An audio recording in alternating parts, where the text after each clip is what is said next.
لا تنسوا الإعجاب بالفيديو والاشتراك في القناة تشجيعا لنا لنستمر بنشر المزيد إن شاء الله. 4 في جيماريس في البرتغال هو وزياد التلمساني. فوزي الرويسي في فريق كون الفرنسي، ثم بوزيان في لافال القسم الثاني في فرنسا. وانطلاق المباراة لصالح المنتخب الوطني التونسي. قلت فوزي الرويسي كون، والمحجوبي برونشفايك في ألمانيا. القوانين واضحة نتاع الاتحاد الدولي لكرة القدم، والحكم الممتاز هو اللي طبق منذ بداية اللقاء حتى يتحكم في اللقاء نتاعو. محاولة من فوزي الروسي بالراس والهجوم عن طريق عادل السلمي. الهيشري، ثم تسلل واضح في تشكيلة المنتخب الوطني. المدرب السيد مراد محجوب راهن عليه من خلال التدريبات ومن خلال التقرير اللي رفعه كذلك المدير الفني عبد المجيد شتالي. الكرة الأولى، فرصة التهديف تضيع على المنتخب الوطني التونسي، تضيع على زياد التلمساني مرة أولى، ثم التصويبة متاع فوزي الرويسي يجدها الدفاع يخرجها. هاي الإعادة تاع الفرصة، ثم هجوم لصالح المنتخب المغربي. شوفوا تخريج كرة من عادل السليمي تضيع على زياد التلمساني، ثم فوزي الرويسي والدفاع. النيبت والحضراوي 4 مدافعين و4 لاعبي وسط تمامهم. الخليج حبابي، ثم الأسحف وصمادي، زوز مهاجمين الفرتوت والشاوش. عادل السليمي وركنية، عادل السليمي باهية منه. أول ركنية،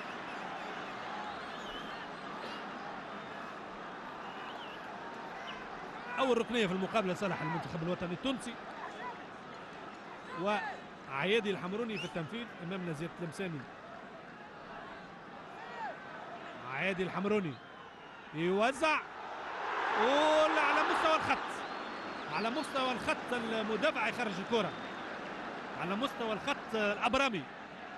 تتلعب بالركنية الثانية وتتنفذ، وثم مخالفة واضحة.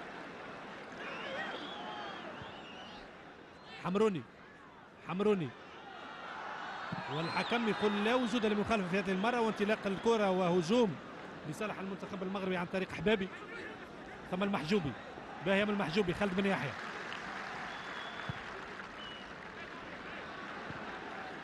هيشري، عقبي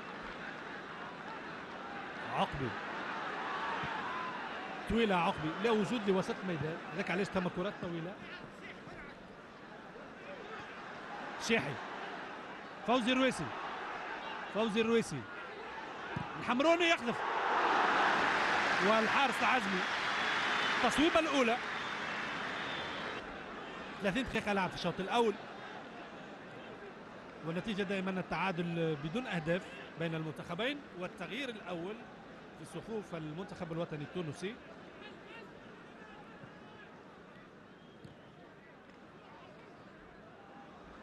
عقبي،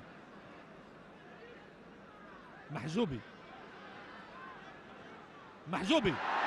يتعدى المحجوبي. التوزيعة متاعه عادل السليمي ضيع. دخول،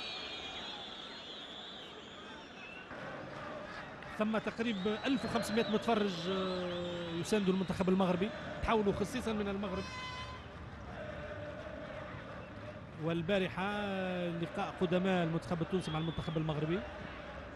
من الحمروني طويلة، والدفاع عن طريق نيبت. العقبي، شكري الواعر، الهيشري، العقبي، زياد التلمساني لعادل السليمي. زياد التلمساني يوزع ويتعدى فوزي الرويسي، والهدف بعمل ممتاز. الهدف الأول لصالح المنتخب الوطني التونسي في 45 دقيقة لعب و30 ثانية. الهدف الأول من عمل ممتاز جدا من زياد التلمساني. يستحق كلمة برافو على الكرة اللي خداها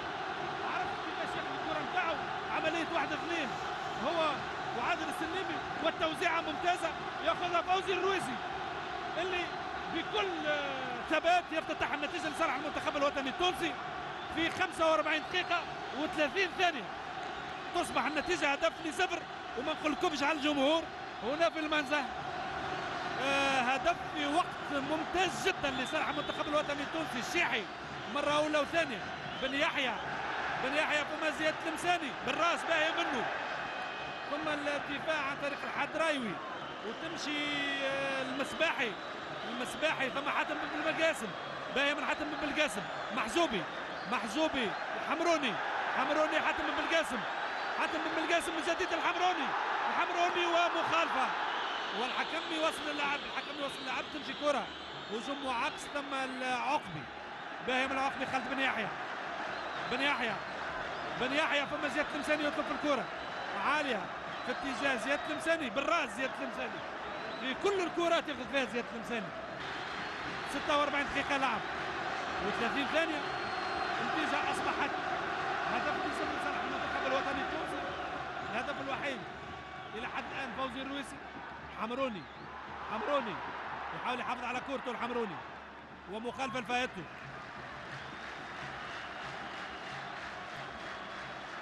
مخالفه او تماس نتاكد من ذلك. تماس يقول الحكم. حاتم بن بالقاسم يرجع الكره. فوزي الرويسي محزوبي طويله قويه من محزوبي جانبيه. 48 دقيقة لعب، النتيجة هدف لصفر. والآن الحكم البلجيكي السيد ميشيل بيرو يزفر نهاية الشوط الأول بتفوق المنتخب الوطني التونسي على المنتخب المغربي. تنفيذ المخالفة زياد المساني، الحمروني، حاتم بن بالقاسم، فوزي الرويسي والمحجوبي تمشي للعقبي.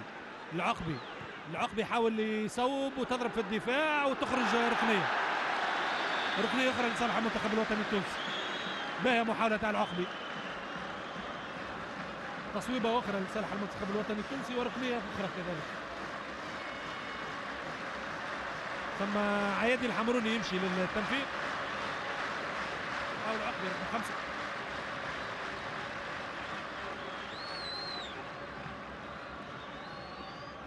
عيادي الحمروني والدفاع والمحجوبي. حب يحضر ويصوب. قوية شوية الكرة بتاعه. الحدرايوي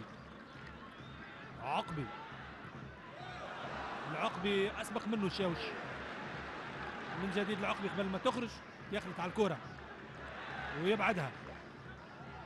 زياد المساني محجوبي ثم فوزي الرويسي يطلب الكرة. فوزي الرويسي والحارس عزمي في التماس. حاتم بالقاسم يخلي الكرة تمر وياخذ التماس لفايته امام الشاوش. بن يحيى مراوغة ممتازة من بن يحيى. محزوبي لليمين، فوزي الرويسي زيد اليمين. الشيحي دور الكرة، الشيحي وتتعدى خالد بن يحيى وبعيد. فرصة التهديف ليبرو الفريق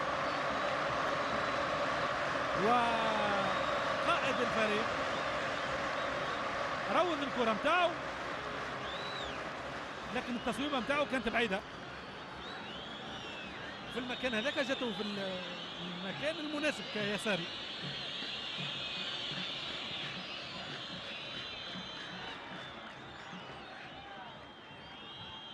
الشيحي باية من الشيحي، محجوبي، فوزي الرويسي، باية من فوزي الرويسي للشيحي. الشيحي تصويبه وثم ركنية فماش كلام. ركنية لغاية المنتخب الوطني التونسي. الركنية الثانية في الشوط الثاني.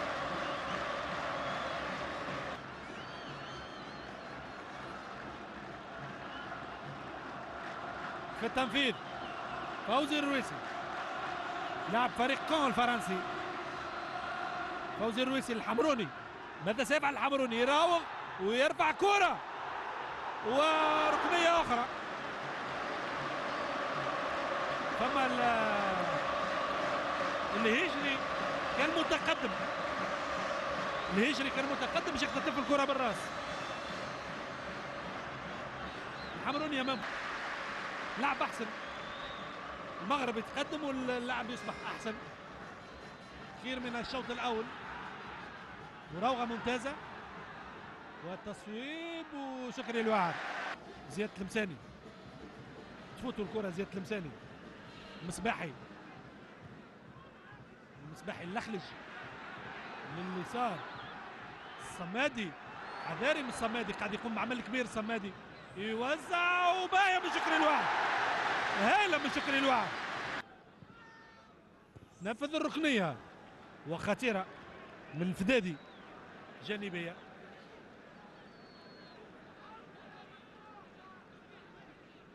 الحكم يتوجه اللاعبين وهذه الإعادة نتاع الركنية.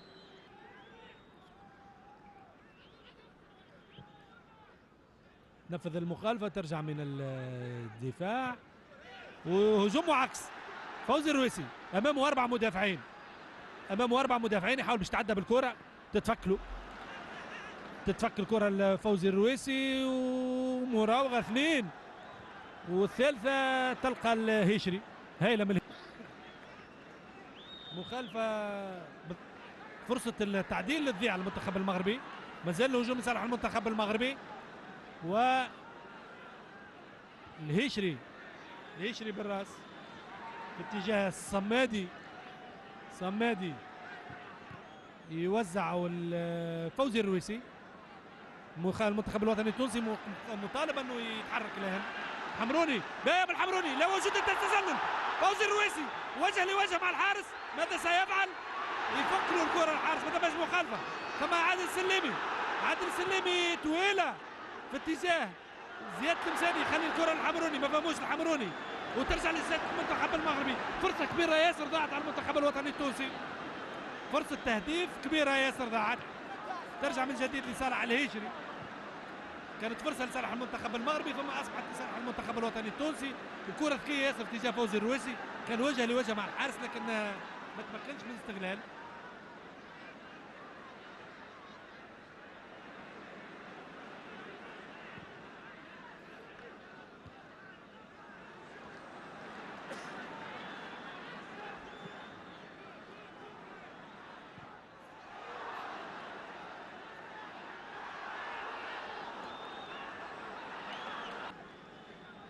امامكم الحارس عزمي،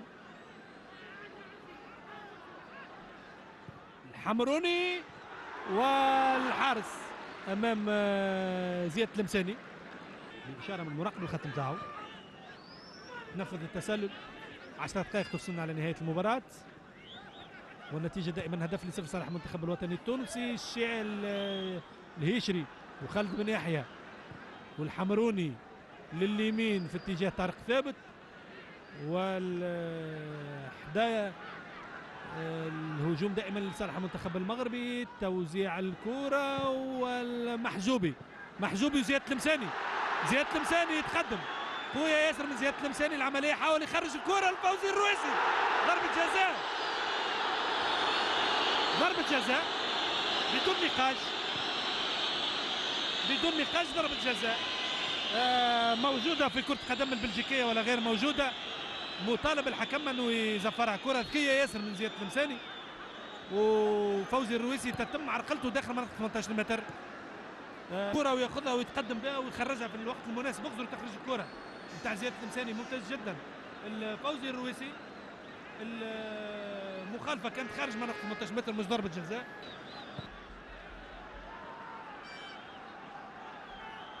يتنفذ التماس تجاه الشاوش يخرج كرة الدفاع مرة أولى ثم مرة ثانية، حذاري قذفها وهدف التعديل في 40 دقيقة لعب. 5 دقائق قبل نهاية المباراة. ضاغط الدفاع الفدادي،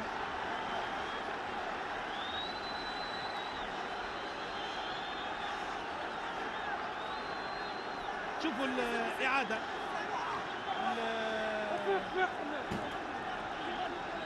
بالمجيد بتاع الوداد البيضاوي يعدل النتيجة في الخمسة دقائق الأخيرة، وطبعا تصبح النتيجة تخدم اللي فات المنتخب المغربي، والمنتخب الوطني التونسي مطالب أن يسجل هدف ثاني في الخمسة دقائق الأخيرة هذه.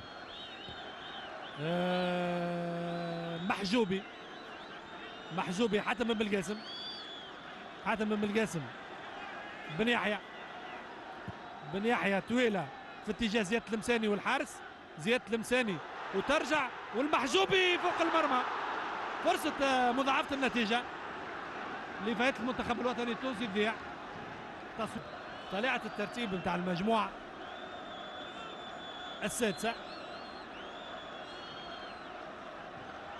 نفذ الركنية وكاد الشاوش يضيف هدف ثاني. الهيشري، طارق ثابت، بتفكروا الكرة طارق ثابت و الشاوش وشكري الواعر. كاد بالشاوش ان يضيف الهدف الثاني، وربما تكون الضربة القاضية في اللقاء. العقبي يحاول باش يتعدى العقبي، كرة طويلة